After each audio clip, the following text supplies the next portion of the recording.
The Transcontinental Race TCR number 9, 3,850 kilometers from Geraardsbergen in Belgium to Thessaloniki in Greece.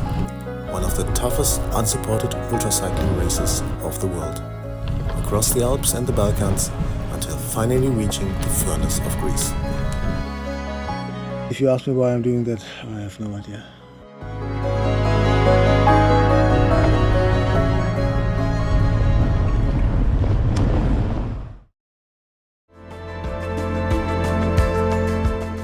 I am using a gravel bike for the Transcontinental race almost as out of the box.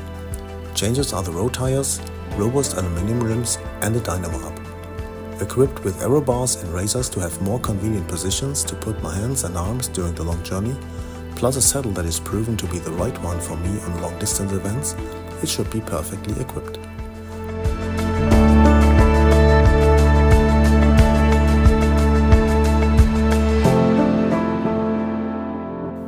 I'm using an 11-liter seat pack, carrying my sleeping system and warm clothes, a frame pack with 4 liters of volume, for all the heavy stuff like tools, but also things I need to be able to grab quickly, like rain jacket or reflecting vest, and a handlebar pack with 9 liters of storage for all my clothes. Additionally, I mounted a top tube bag for my USB charger and a power bank, a small bag on the aero bar for another power bank and to attach my mobile phone, plus 2 mounts for my GPS cycling computers.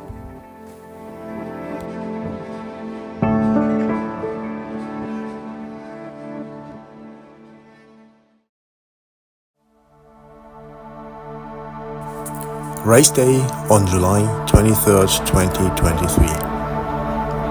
The day started with the registration, bike check, receiving the cap and the tracker before the official briefing took place during the late afternoon.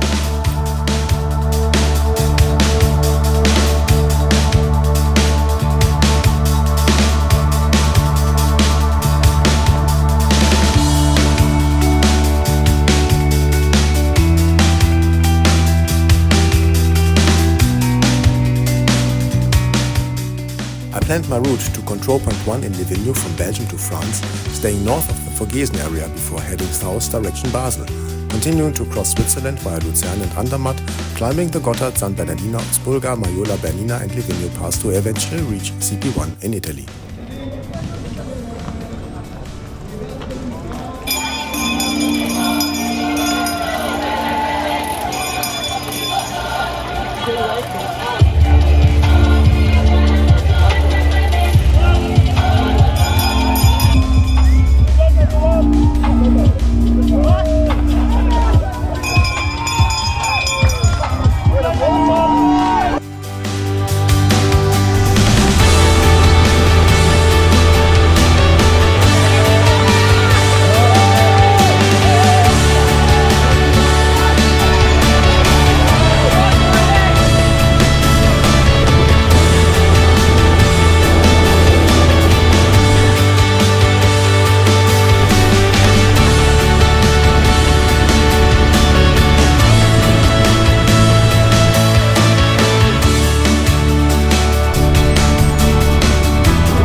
After a rainy night, the first day was full of showers. The sun only appeared for a short time after lunch, so I used a few of bus stops to shelter from the rain and took more breaks than planned.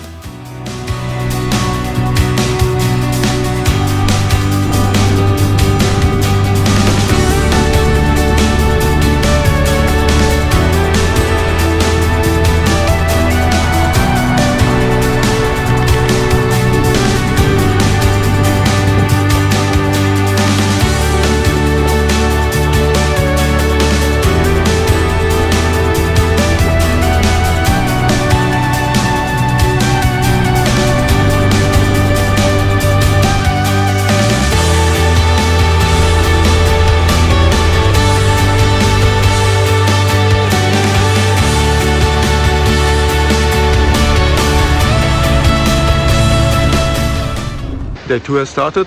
It's not raining. It was raining a little bit during the night, so it's a good decision to stay in an Airbnb after the first day, which brought me to the Vogesen area about 400 kilometers, a little bit more than that. I managed. I'm pretty happy with that, with all the breaks I took due to the rain. So at the moment everything is hunky-dory. So I'm looking forward to today.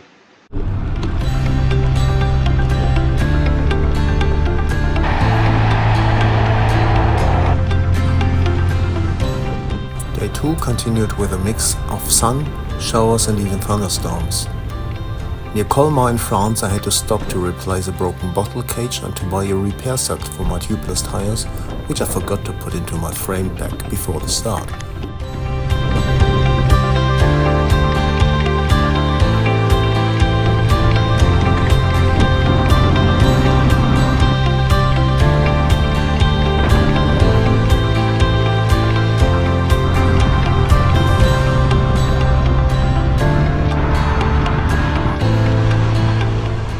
The day ended with a thunderstorm close to Luzern, before I luckily found an outdoor sleeping place near to Stans that gave me shelter for the rain.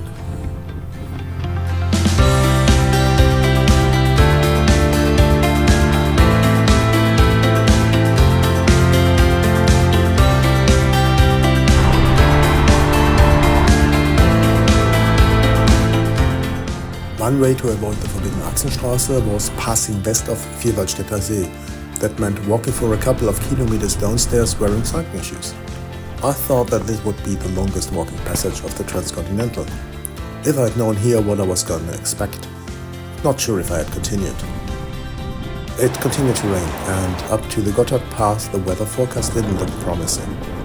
I dumped my shoe covers in France as they were causing problems on the first day, and I had to be a bit innovative to use some clinging film as replacement.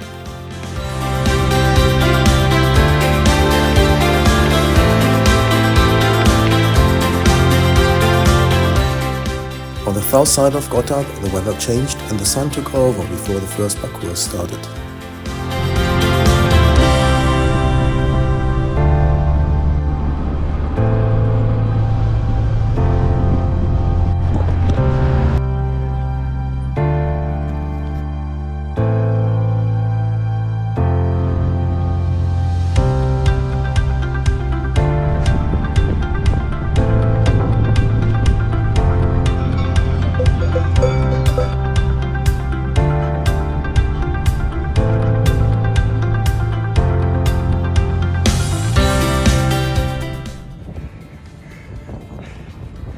Not sure if you can hear me, but I'm climbing up San Bernardino. The final couple of kilometers. It's getting pretty dark.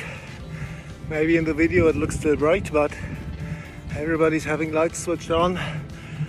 Vests are on. I need to change to warmer gear in a couple of turns. I think I will reach the top about hard to say, 15 minutes maybe, like that. I want to change before reaching the top because usually there's a hard wind blowing and it's smarter to do it before.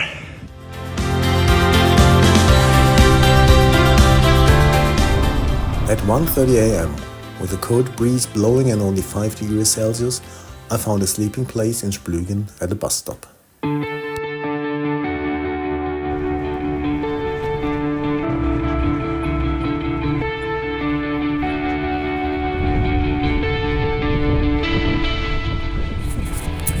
Day 4 started with climbing up Splügen Pass, followed by an amazing descent with endless hairpins before reaching the end of Parcours 1.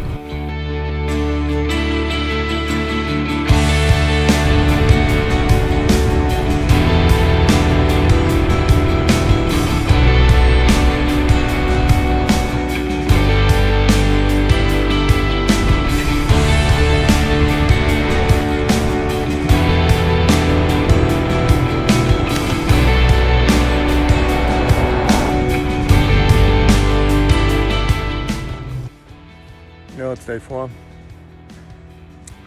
First day, another 74 kilometers to the first checkpoint, which I was hoping to reach by far earlier. Problems with my knees, and today my mind is not the best ones.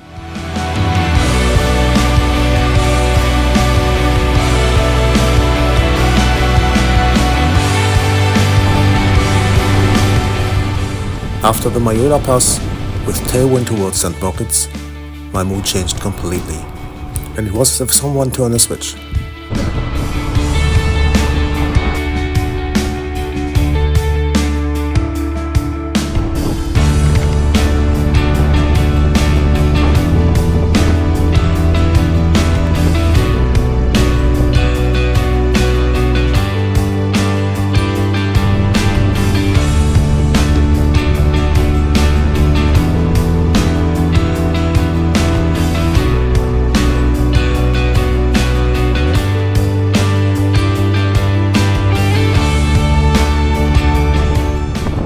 I was able to push through until the venue, where I got my first stamp and booked an Airbnb for the next night in Bormio.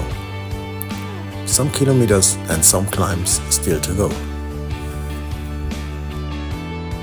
From CP1 in Livigno, my route was planned via Bormio, Stelvio past Bolzano and up the Isaac towards Brixen, Bruneck into Austria, passing southwest of Villach back into Italy before entering Slovenia and reaching CP2 in Zgornje Jezersko after approximately 520 kilometers.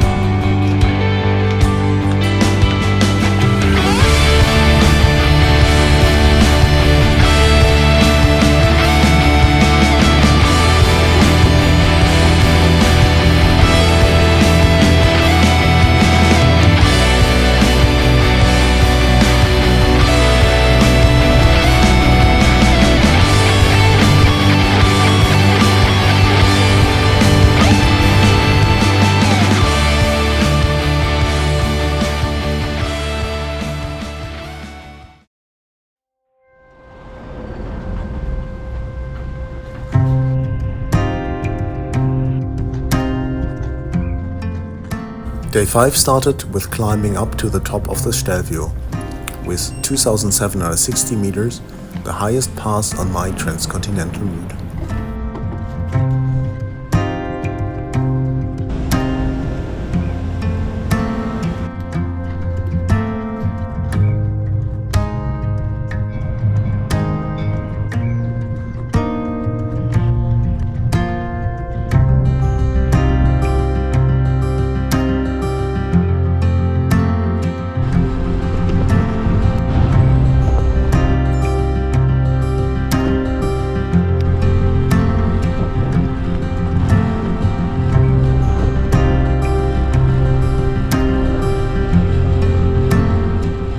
A few kilometers after Prat, I got a front tire puncture that sealed itself, but left quite some sealant at the camera lens for the rest of the day.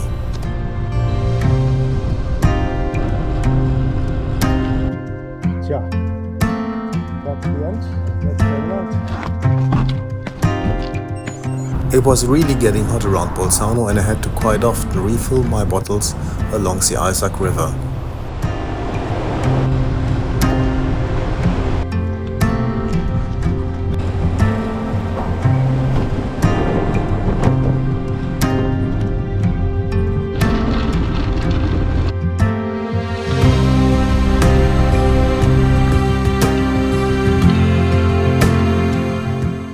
After midnight I entered Austria and it began to rain again, followed by a hefty thunder shower. Luckily I found an outdoor sleeping place at a closed restaurant nearby the cycling path.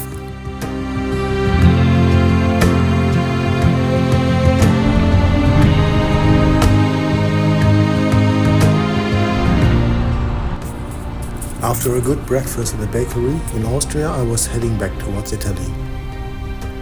Not even knee problems or 3 punctures could stop me from entering Slovenia at the early afternoon.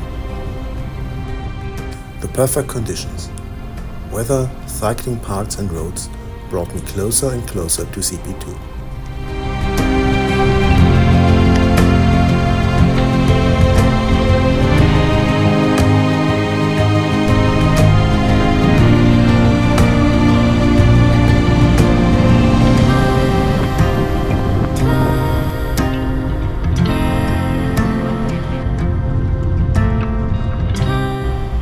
First met the CP and had to return a couple of kilometers later, but then I eventually found it.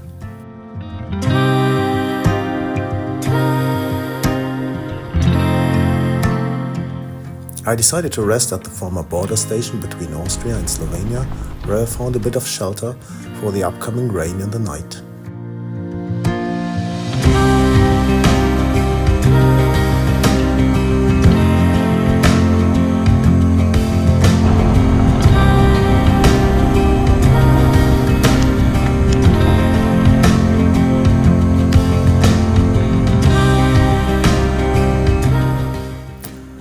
After only a few kilometers into the day, the first gravel section started. I was not sure if my tires would make it through the gravel, but all worked out fine.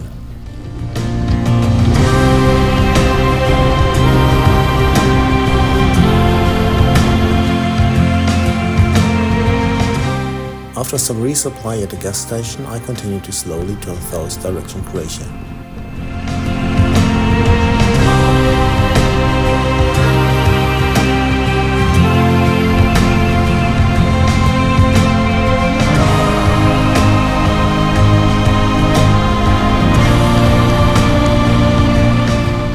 I entered Croatia and it was getting more and more humid. Clear signs of another thunderstorm to expect.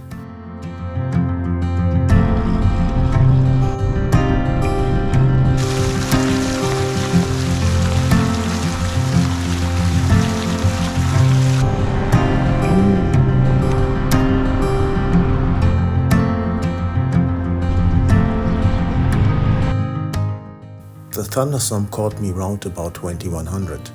And I decided not to continue cycling under that conditions, but opted for a hotel and to start a bit earlier at the next morning.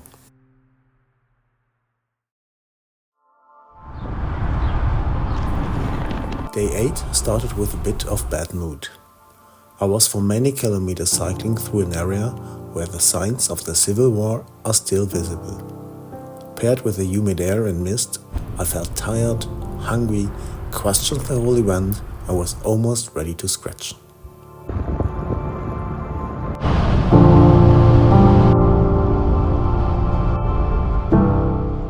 It changed after the sun came out and I entered Bosnia-Herzegovina, a new country, new culture and car drivers that unexpectedly took care about crazy cyclists.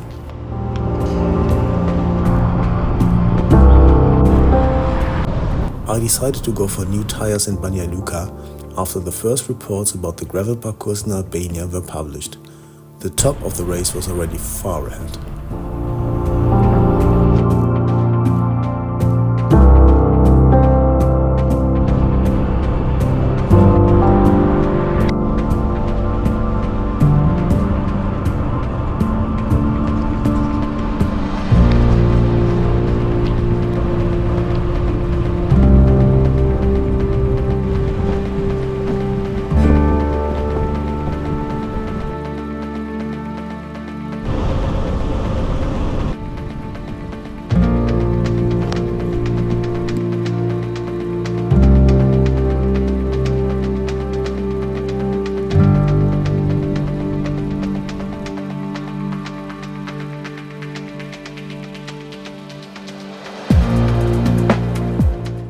In Travnik, I booked a motel for the night, as the strolling dogs were frightening me too much to camp outside.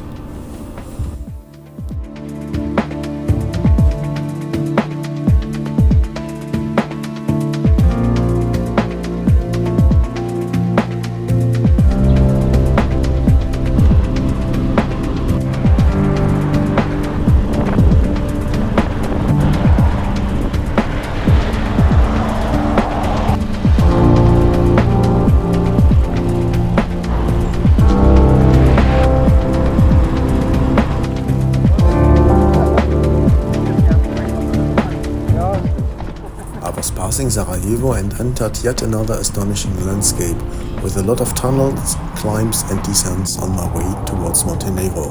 Hey. Oh.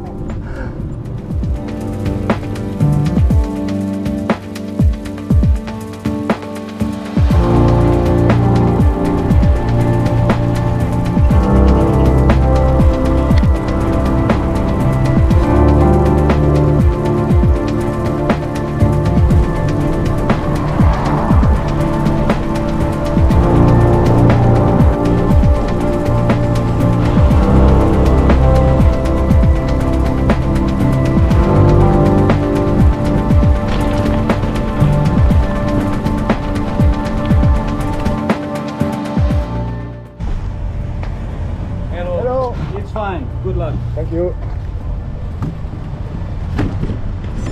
At the customs, officers were super friendly and wishing me a good trip. Many participants did pass the borders before, so they knew what was going on when I finally arrived.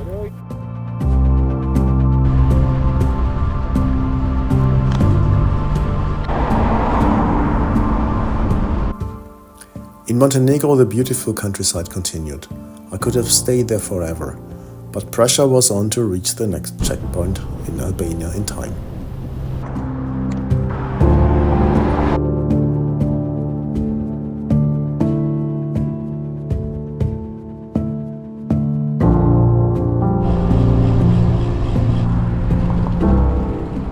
So I continued until Nikšić, where I could not resist to spend the night in an Airbnb, but I could resist the self-distilled raki that was offered by the hosts as a welcome drink.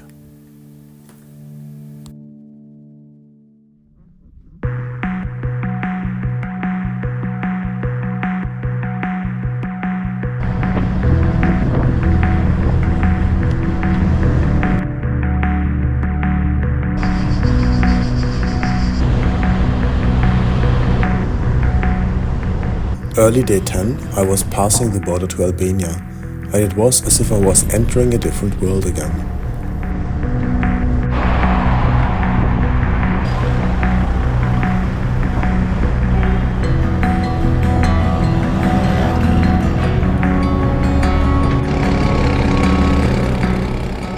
In Shkodra, I fighted myself through the traffic to change some money and to resupply. The next hours I was cycling through hilly areas towards the old Mart Bridge.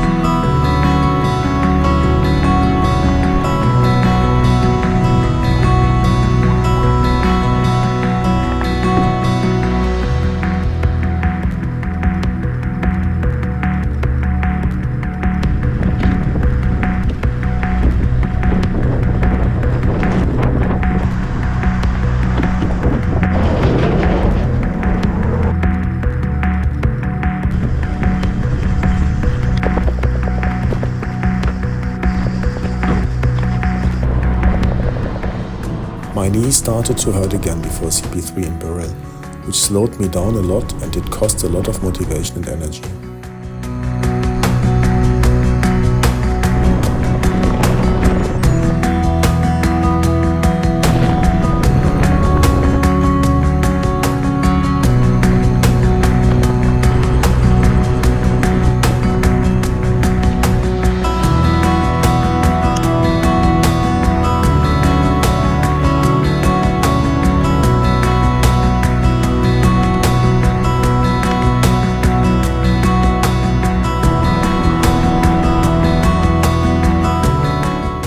The long way from CP3 to CP4 would bring me via the first gravel parcours, thus towards North Macedonia, back into Albania before reaching Greece, and CP4 in Kalambaka with its World Heritage of Meteora monasteries.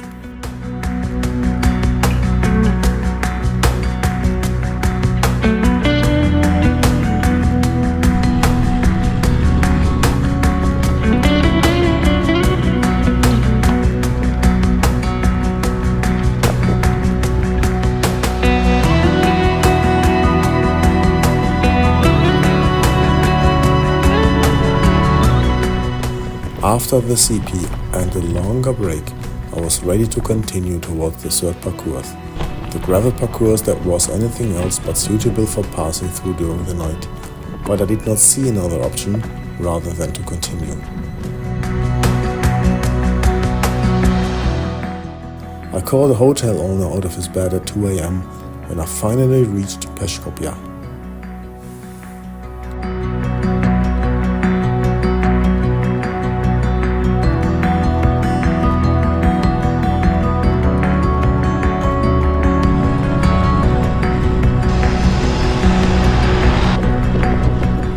There was not a single flat kilometer between Peshkopi and the border to North Macedonia, where I first went for a big resupply before heading south for many kilometers.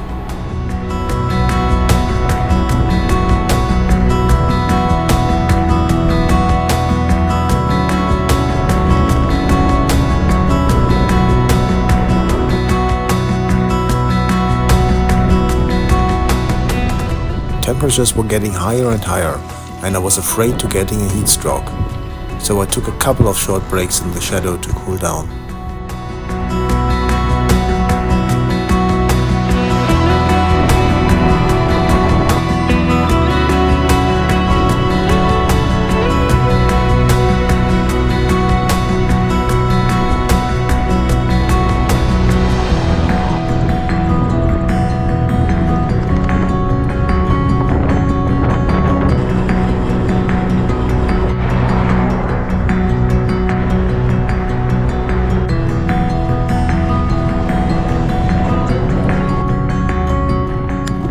It was clear that I would not be able to pass the border to Greece anymore at the same day.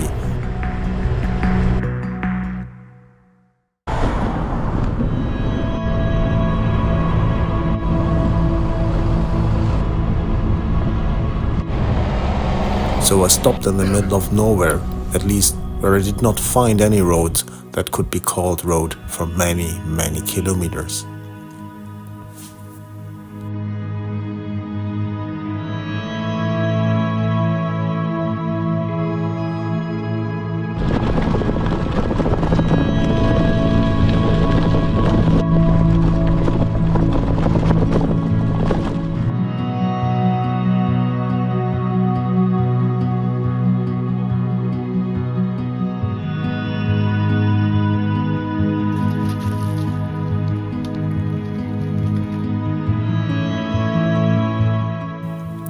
At 8 a.m., when the border crossing to Greece opened, I was one of the first persons entering the last country of the Transcontinental Race.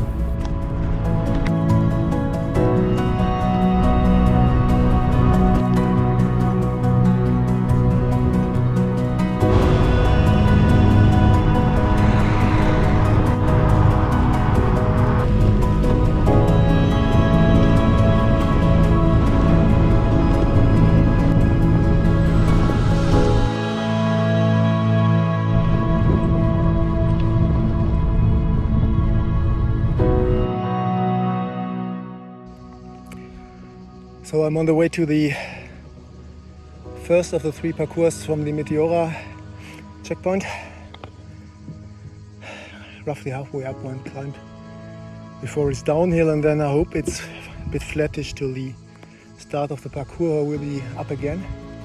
It's cozy, 45 degrees in the sun, climbing up. You have to be really careful not to blow off.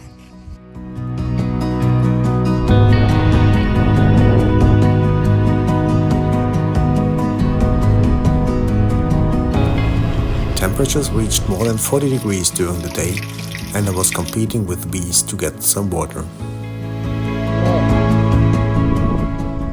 The start of the first of the three parcours around CP4 was a gentle uphill ride, but then the hardest part of the whole race began.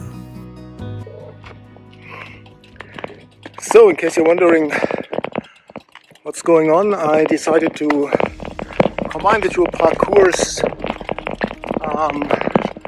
by the gravel path, which is shorter, and my left leg is not feeling so good, so a bit of walking, which I'm actually now doing, is actually good. And let's see how far I can get to checkpoint number 4.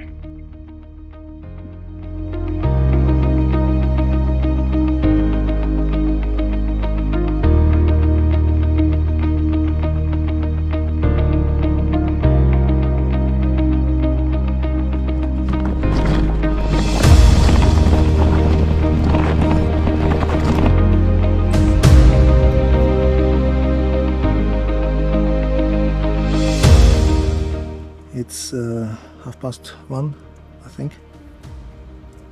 I'm totally done. It took many hours to cross the mountain. I fell 4 times. 1 time uphill, 3 times downhill. Lost the bottle. No idea. I look like shit. I'm hungry. And I have 90 kilometers to go to Meteora. If you ask me why I'm doing that, I have no idea. No idea.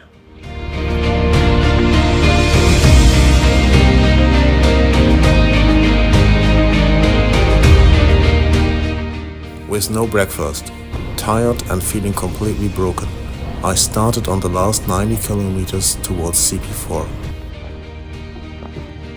After I got some food at the shop, and after the sun had risen, energy and motivation returned, and I reached the control point in time.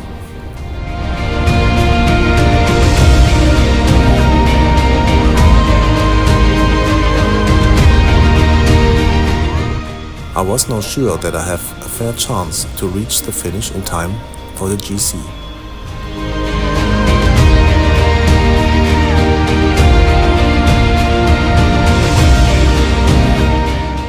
From CP4 and after the last of the 3 parcours, I headed towards Trikala, Larissa and then towards the coast at Platamonas. Then via Katerine north towards the start of the finishing parcours, which would bring me back south to Thessaloniki.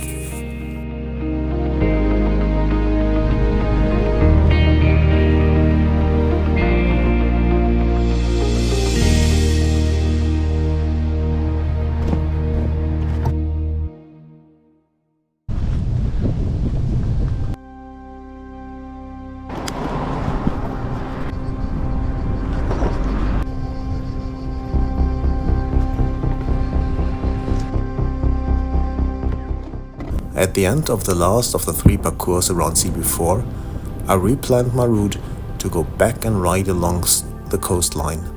More flat, tailwind and no gravel. Some more kilometers I did not mind.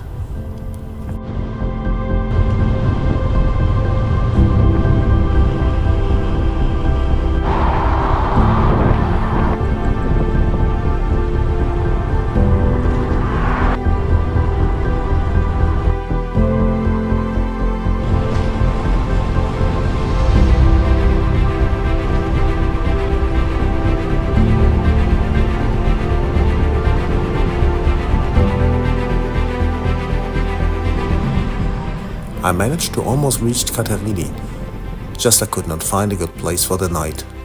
The only option I found was to hide behind an excavator.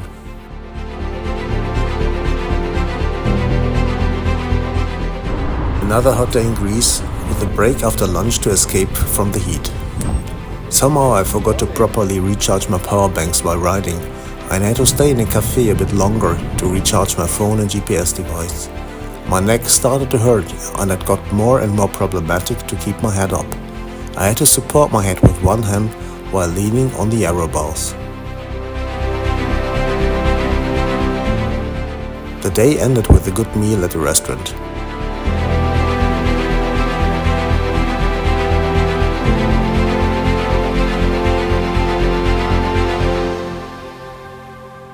The final kilometers towards Thessaloniki were horrible. Up and down, gravel, neck problems, heat. The neck pain was almost unbearable, and I had to stop a couple of times not to faint.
But eventually, the dream came true to reach the finish in time for the GC and in time for the finishing party.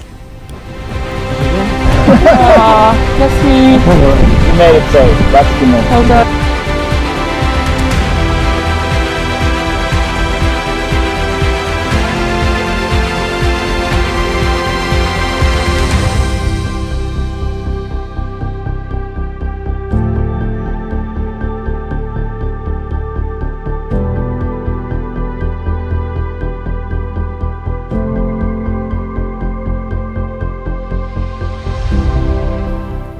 After some days of recovering in Thessaloniki, I headed home, where I was welcomed at the airport.